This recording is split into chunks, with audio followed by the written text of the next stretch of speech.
Thank you, Madam Speaker. Ladies and gentlemen of the Iowa House, it's been an honor and a privilege to serve with each and every one of you these last 6 years. Boy, has the time gone fast.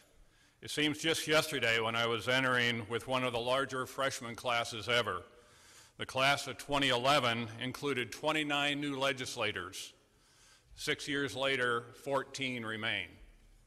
Representative Baltimore, Burns, Fry, Gaines, Hall, Hanusa, Hine, Kelly, Klein, Moore, Postian, Rogers, Vanderlinden, and Wolf. It's been an honor serving with this class also. It's been I think a very good class, a class that's created a lot of leaders in this chamber. It's also been a pleasure attending our legislative forums back in Sioux City with both Representative Dawson and Representative Hall.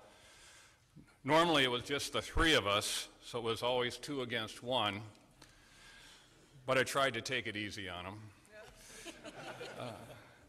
Thank you for the great discussions we've had over the years, and I have great respect for each of you.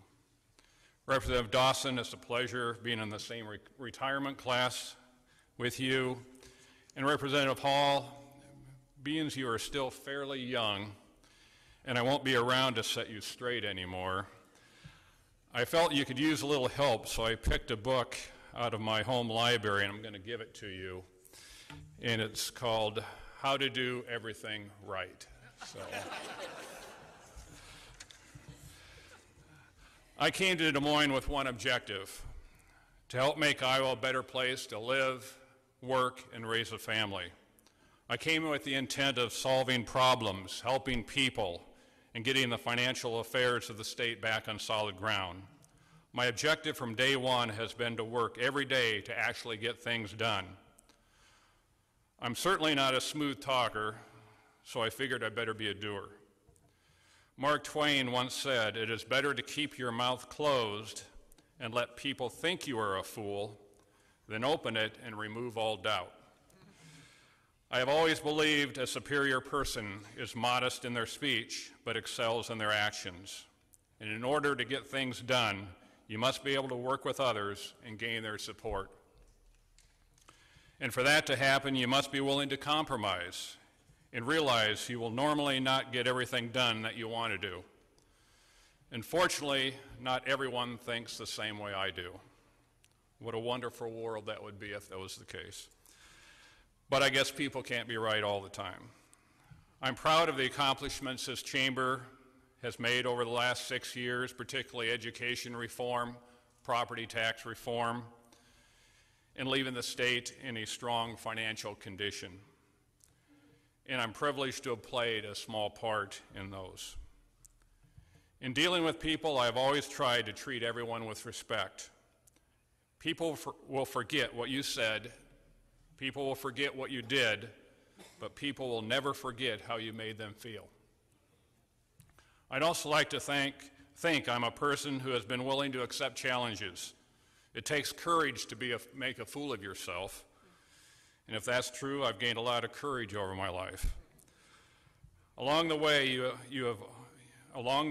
also have to learn to laugh at yourself and not take yourself so seriously. But remember, laughing at your own mistakes can lengthen your own life, but laughing at someone else's can shorten it. And remember, what other people think of you is none of your business. I will never forget my first year in the Iowa House and the first bill I ever floor managed. It was the collective bargaining bill. And that debate only lasted over 30 hours. So I want to thank former Representative Horbach and Speaker Paulson for letting me ease into that process. I always think of the old Life cereal commercial where the kids are trying to get someone to try the new cereal and they say, "Let's get Mikey to try it. He'll eat anything." Well, I think with this bill, Representative Horbach and Speaker Paulson were probably saying, "Let's give it to Ron. He'll do anything." I think I only blew that debate up once, and that's when former Representative Jeff Kaufman got caught kidding around, not knowing that the mic was live, when he said that I should be replaced. I think he was only kidding anyway. With that same bill, I also remember pulling an all-nighter just to get the bill out of committee. Now that was fun. I think the committee meeting started at 2 p.m. on a Thursday afternoon and ended at 6:30 a.m. the next Friday. I want to thank all the individuals on the Labor Committee for that experience. It's an experience I'll never forget.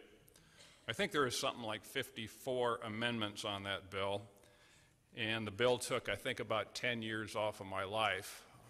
I started with dark hair when that bill started. And then the last bill I managed just a couple of weeks ago was the much less controversial Supplemental State Aid School Funding Bill. I enjoyed that one also. Two debate strategies I've always used were as if you cannot convince them, confuse them. And when the debate is heating up, just remember to stay calm and keep a smile on your face. There are many people I'd like to thank who have made these 6 years a memorable experience. I'd like to thank former Speaker Paulson, current Speaker Upmeyer, for having the faith in me as being the House Education Chair these last 4 years. Or maybe again it was, let's give it to Ron, he'll do anything. I'd like to thank everyone who served with me on the Education Committee. The vice chairs of those 4 years, the first 2 years, Representative Standerson, and these last 2 years, Representative Gosman. In the most recent 2 years, and on the ranking member side, we had Representative Steckman those first 2 years, and Representative Ruff these last 2 years. And I also want to give a big thank you to Jason Chapman for all of his help. He made my life a lot easier, believe me. Because I don't consider myself an education expert, I relied on the counsel of many different people over the years.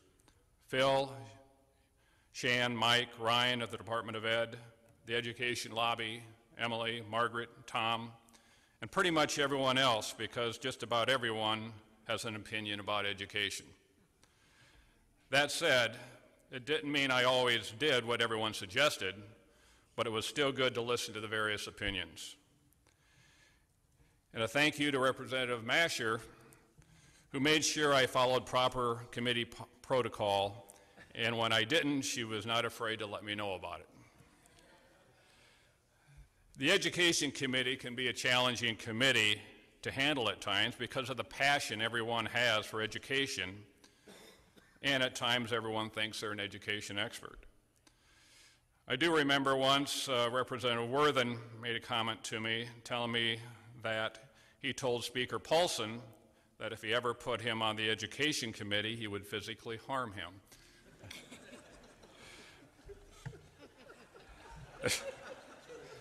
Gary, it isn't that bad. and you might want to try it next year. So. I also want to thank Representative Dolacek for letting me share a house with him these last 5 years. I've appreciated the discussions we've had over the years. And a big thank you to Representative Hanusa for helping me during my campaigns, attending my fundraisers, and walking in my parades. Your friendship is greatly valued. And to Representative Forrestal for the kind remarks, even though he's not there, that he had during the roast last week. That was a lot of fun. I'd also like to thank all the clerks I've had over these 6 years. I've been very fortunate to have great clerks in my time in the House. Ben Sparks, Dylan Malone, and this year Nolan Birch. They help keep me organized and covered for my many weaknesses, in particular technology. Over the years, I've learned that the secret to success is to hire people who are smarter than you are. And that was the case with each of these individuals. Thank you to each of them. And I'm sure they're going to be very successful in life. And last but certainly not least, I'd like to thank my wife, Kathy, for being supportive of my time in the House.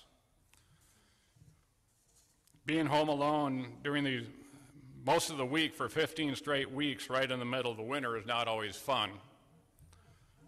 At least I don't think she had fun. Right after I started in the Iowa House, I got her a dog to keep her company, but I don't think that worked that well. And I want to thank my entire family for making the trip to Des Moines here today to be with me. You know, we need to be clear of what matters most, and what matters most is your family. So in closing, thank you again for the opportunity to serve with each and every one of you. I will miss you all. And as Carol Barnett used to say at the close of her show, I'm so glad we had this time together just to have a laugh or pass a bill. Seems like we just get started, and before you know it, it comes the time we have to say so long. Thank you.